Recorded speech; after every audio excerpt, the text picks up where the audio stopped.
El viernes quedamos donde habla de que quedamos aquí.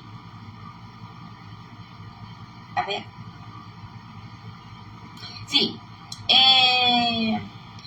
Dice que los lingüistas han señalado que se suprimen experiencias que pueden ser consideradas por el cerebro como desagradables. Eso dicen los lingüistas. Continuamos. Igualmente, usamos generalizaciones y eliminaciones al comunicarnos. A veces decimos cosas como acá todo es lo mismo o fulano de tal siempre hace todo mal. Esos enunciados evitan que cuantifiquemos y que logremos ver las veces en que se ha hecho diferente. Ahora, lograr manejar correctamente las generalizaciones me ha ayudado a tener una comunicación más ajustada a la realidad del momento y, por consiguiente, con más amabilidad.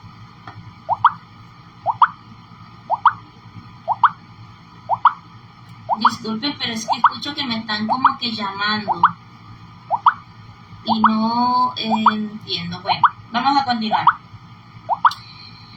Las eliminaciones son todas esas cosas que se dejan de decir, pero que aportan la información necesaria para darnos a entender. Mejor con ejemplo. En alguna ocasión debiste estar cerca de alguien que inesperadamente murmuró o gritó. Tengo una rabia y luego silencio total. Se quedó con la boca cerrada. Pregunta, ¿rabia con quién o por qué? Ni idea. Otra pregunta, ¿qué hacer en ese caso? Lo que generalmente se hace es guardar silencio y esperar que la persona calme su emoción y que decida hablar. Esa clase de expresiones ocultan información y solo transmiten tensión e incertidumbre a quienes están escuchando. A lo mejor has logrado estar en ambas caras de la moneda y comprendes muy bien de qué se trata. Hablar como en el ejemplo anterior es suprimir información o eliminar algo que se quiere ocultar. Cualquiera de las dos cosas denota una forma inadecuada de comunicación y hacerlo repetidamente se nos convierte en hábito. Se puede llegar a obtener una costumbre desagradable que posteriormente va a manifestar una manera de comunicación indebida, en donde aquel que la utiliza se convierte en una persona egoísta y unilateral. Comienza a asumir que los demás deben saber cómo se siente y que deben entenderle lo que quiso decir con sus gruñidos. Por ahí iba yo, con esa tendencia. Pero gracias a Dios y a las relaciones personales comprendí que la comunicación implica amabilidad y claridad, y que eso se consigue con las personas adecuadas. Cuando hacemos generalizaciones sobre algo o sobre alguien, inmediatamente damos juicios de valor y nos quedamos con una única manera de ver la situación, la nuestra. Por otra parte, a veces usamos y aplicamos expresiones como deberías, debes, tienes, que o tendrías hacia nuestros interlocutores. Con esas palabras únicamente estamos contemplando nuestra percepción e ignorando que la otra persona es un mundo diferente al nuestro, como en el ejemplo del país. Cada cual tiene sus propias maneras de ver las cosas y establece sus propias normas. Cuando me di cuenta que podía mejorar mi manera de expresarme, y comunicarme mejor conmigo mismo y con otras personas. Decidí asumir el reto. Una pregunta, ¿y tú? ¿Te animas? Esta decisión me ha ayudado a utilizar más mi fortaleza y talentos y a desarrollar el poder del carisma, que es el pasaporte a las buenas relaciones personales, a lograr dar más de uno mismo y, lógico, a recibir más de las otras personas. Si eres autoritario, expresarás vocablos que denoten autoridad, porque eso también te hará sentir bien. Sin embargo, por estos días se ha comprobado que consigue más quien sugiere que aquel que simplemente ordena. Y además de conseguir lo que desea, también goza de un buen poder de la atracción. Pareciera ser que a la gente le gustan las personas humildes y sencillas. ¿Qué tal usar frases como ¿podrías ayudarme? ¿Te gustaría? ¿Qué tal si hacemos así? Bueno, si eres de lo que prefieres hablar más directo y de manera enfática y piensas diferente, te invito a que pruebes otras alternativas. Pregunta, ¿qué tal que también te funcione? Y si te traen mejores... esta página. ¿Y si te traen mejores resultados? ¿Podrías adoptarlas? Todo lo que has leído en estas páginas es más que información útil y necesaria para aumentar el conocimiento. En realidad, es la manera en la que hemos estado programado nuestro subconsciente. Allá, en esa segunda conciencia, en donde se manifiesta tu yo celestial, en donde está todo el poder ilimitado que Dios te ha dado. También se ha depositado todas las palabras que expresan tu manera de hablar, sea negativa o positiva, da igual, depende de ti. Al subconsciente llega todo lo que se piensa y lo que se habla. De ahí que los resultados que se consiguen en el diario vivir para muchas personas pueden ser tan diferentes como el agua y el aceite. Pregunta, ¿por qué? Porque las palabras también son semillas, y como son semillas, las rige la ley de la siembra y de la cosecha. Pues todo lo que el hombre sembrare, eso también segará. Gracias, cariño. Casi siempre se piensa en lo que se siembra en los otros, en el éter, en el universo, y es lo común porque se cree que se habla solo hacia afuera. Sin embargo, es ahí en donde hay que poner mucha atención. ¿Y por qué? Porque las palabras son como las aves salvajes que vuelan a cualquier parte y pueden animar en cualquier lugar. Por eso, cuando la liberes desde lo profundo de tu corazón, piénsalas bien antes de dejarla escapar. Porque al final resultan palomas mensajeras que siempre regresan al hogar. Es como el eco, nos repite lo mismo, pero más acentuadito, dice aquí. Lo que se habla siempre llega primero adentro de nosotros mismos. Muchos han considerado la subconsciencia como un niño pequeño que aprende todo lo que escucha. Entonces, imagínense el cuidado que debemos tener cuando se habla mal o bien de otra persona. Terminamos apropiándonos de eso mismo que se dice por medio del subconsciente, esa esponjita que lo absorbe todo. Piénsalo.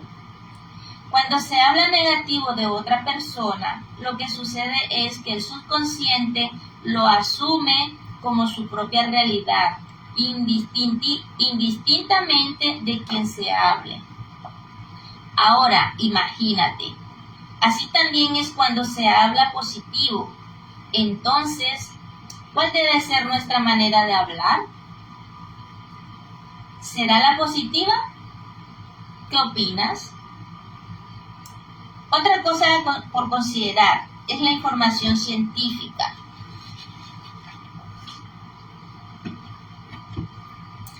Que explica que el subconsciente graba con más facilidad las últimas 3 palabras de cada frase. De esto, la importancia que nuestros enunciados sean enfocados siempre de manera positiva. Y esta ha sido una de las motivaciones que he tenido para escribir este libro. Hacer un aporte que te ayude a construir oraciones correctamente y que todo lo que pienses, hables y escribas esté enfocado de manera positiva siempre. En realidad, esta ha sido una de mis experiencias de los últimos años. Por ejemplo, cuando se dice, por eso es que este país está como está. La mente se dirige a ver las circunstancias adversas y negativas e ignora las acciones que se pudieran desarrollar para generar un cambio. Sin embargo, si decimos, este país necesita un cambio, hay más posibilidad que nuestra mente busque lo que hay que hacer para generarlo. En otras palabras, habla siempre de la solución, visualiza las acciones concretas y enfócate siempre en lo que hay que hacer. Acepté este consejo de parte de mis mentores espirituales y al ponerlo en práctica logré conseguir resultados diferentes a los acostumbrados en los diversos campos de la vida. Al concentrarme siempre en buscar estructuras de frases positivas, me di cuenta que cuando las expresaba, automáticamente mi manera de pensar iba aceptando el cambio de blanco a negro. Hablar de manera positiva conduce a pensar en forma positiva y esto a su vez modifica las creencias y en consecuencia las acciones se van concretando en conseguir los resultados deseados. Pensar positivo es abandonar el hábito mental de enfrascarnos en las situaciones que tenemos por resolver y crear soluciones, siempre crear. Hablar positivo te define entonces como una persona positiva y entusiasta, un ser de acción, de movimiento continuo y de incidencia en tu propia vida y en la de las personas que te rodean. Ahora, cuando debo perseverar en algo que quiero obtener, siempre pienso en seguir adelante. Hablo de avanzar, de llegar, de cumplir el objetivo. Y quité la manía de mencionar para parar o detenerme, de pensar en darme por vencido. Comprendí que el ser realista es una manera de disfrazar el negativismo para ver el futuro como consecuencia del pasado, enfatizando lo que se dejó de hacer y resaltando los fracasos. Pregunta: ¿cómo afrontas tu presente? ¿Cómo afronta tu presente? Vivir el día a día suele ser más que el existir básico de cada ser humano y puede llegar a ser más que la antesala a un mañana prometedor. Tu presente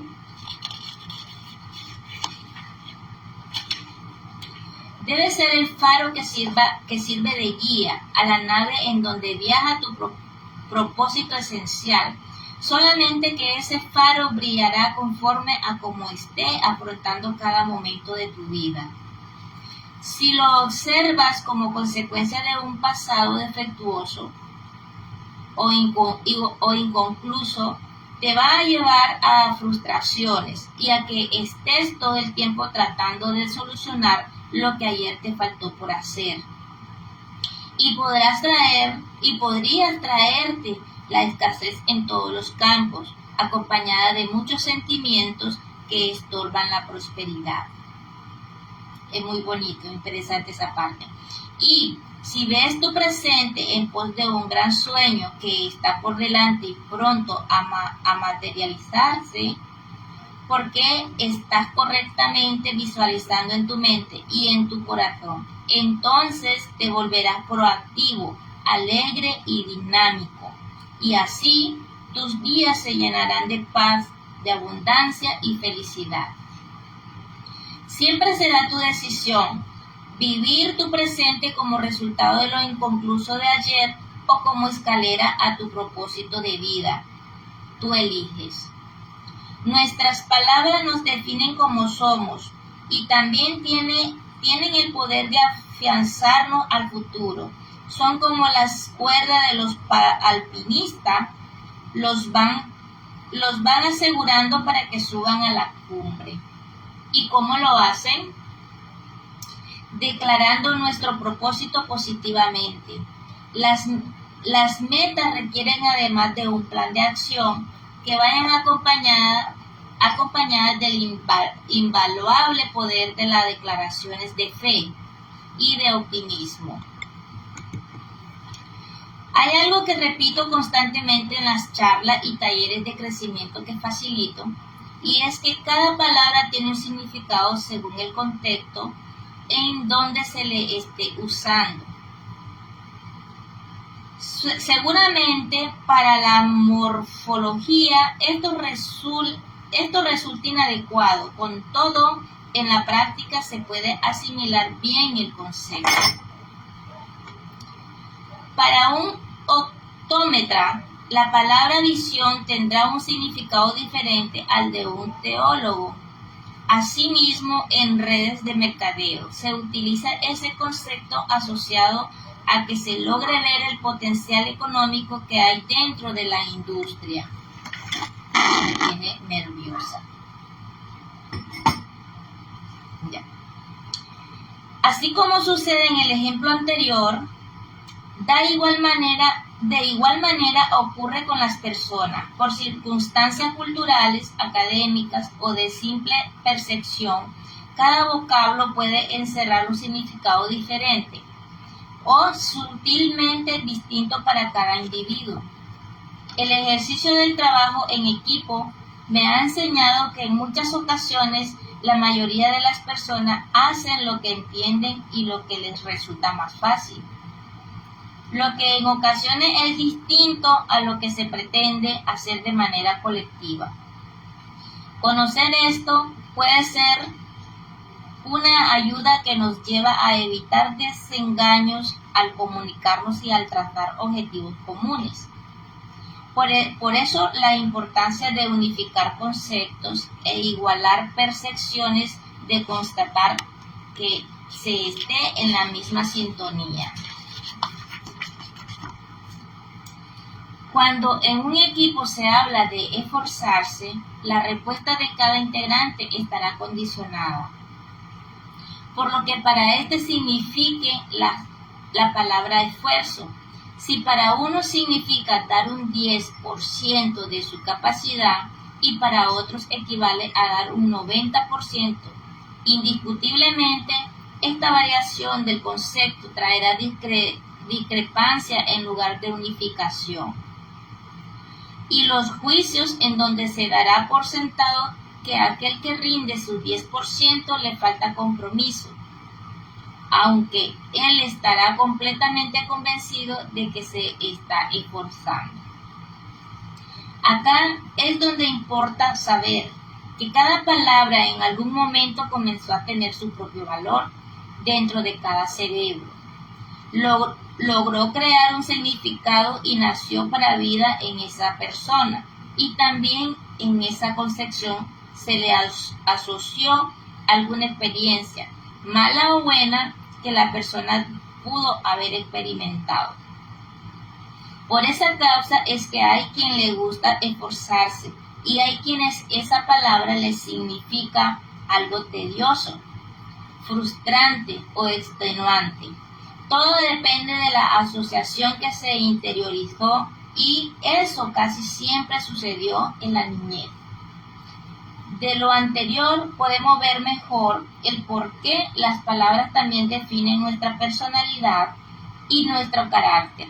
Entender esto me ha representado una herramienta poderosa en el trato con la gente y por supuesto en la forma de relacionarme interiormente. Si una palabra me provoca inactividad o pasividad,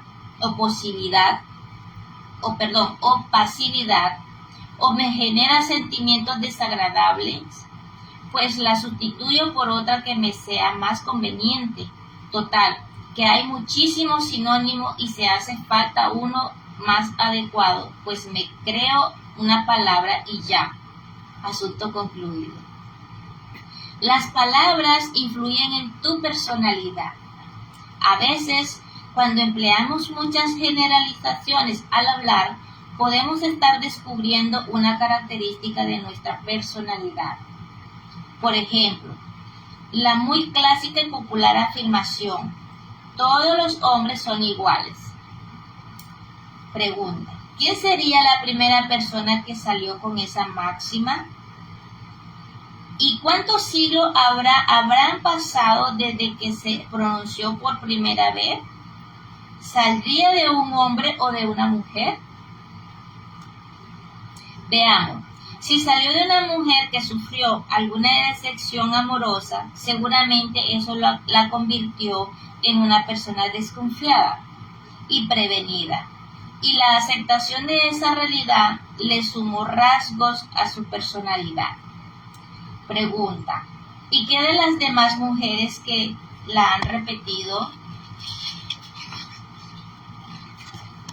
a lo largo de la historia? Pues con la vibra de esas palabras y de esa experiencia, bien pudieron establecer esta frase como una creencia negativa. Y eso al final pudo haber iniciado en sus relaciones amorosas. Ahora, imaginemos una situación diferente. ¿Qué tal que esa afirmación corresponda a otra realidad? Alguien en el pasado vio la entereza y el valor de algún guerrero que motivó a un ejército a ganar una gran batalla. Siguiendo el ejemplo de alguien más, exclamó: ¡qué bien! Todos los hombres son iguales. O piensa que se aplicó a que todos tenemos las mismas necesidades básicas, o que simplemente crecemos por igual. En otras palabras, que la expresión surgió de algo diferente a una decepción amorosa. Pregunta: ¿cambiaría el efecto de esas palabras? ¿Creería otra realidad? Seguramente que sí.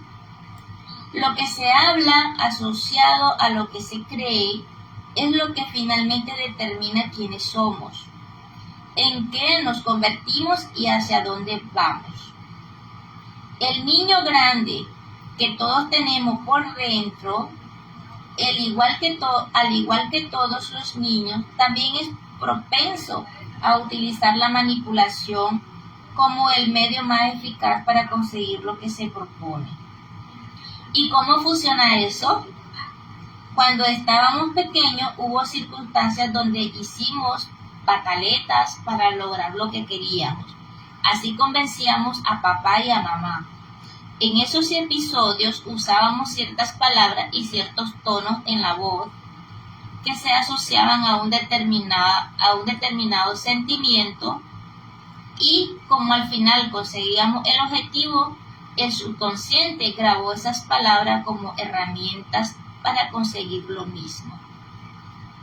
Así pues, cuando necesitamos algo similar, automáticamente usamos las palabras mágicas con que se lograron las cosas la primera vez, con todo y con sentimientos consentimiento incluido. Pregunta, ¿escuchaste alguna vez que hay personas inmaduras? ¿Que hay gente más ansiosa que todo lo quiere para allá? Es decir, que el inmediatismo es su única visión del futuro. Eso todavía es una mentalidad de pataleta para conseguir las cosas instantáneamente. Esa mentalidad infantil gozaba de un vocabulario reducido y básico. ¿Lo captas?